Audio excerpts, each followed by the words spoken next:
Hello hello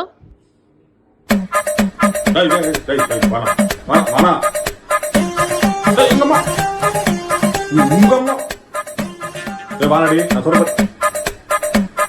ரொம்ப ஒரு சத்தம் பண்ணு. சரி சரி சரி சரி இப்போ நீ என்ன வேணும்? என் பிரச்சனை என்ன? நீ என் பெல்ட் எடுத்தியா?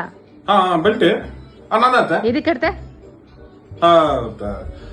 நாய் வாங்கி கொடுக்கும் போறதுக்கு பெல்ட் இல்ல, அதனால சரி உன் பெல்ட் எடுத்து மாட்டி நிறுத்தி போனேன். அதுல என்ன இப்போ? இதுக்கு என்ன எப்பவா? முன்னாடி 2000 ரூபாய் லாஸ். 2000 ரூபாவா? ஏன் 2000 ரூபாய்? நான் கார் ஓட்டின்னு போகும்போது டிராபிக் போலீஸ் நான் பெல்ட் போடலன்னு சொல்லி 2000 ரூபாய் ஃபைன் போட்டாங்க. உன்னால 2000 ரூபாய் லாஸ் இன்னைக்கு. சண்டால நாய் ஷீட் பெல்ட்டுக்கும் இடுப்புல போற பெல்ட்டுக்கும் வித்தியாசம் இருக்கு.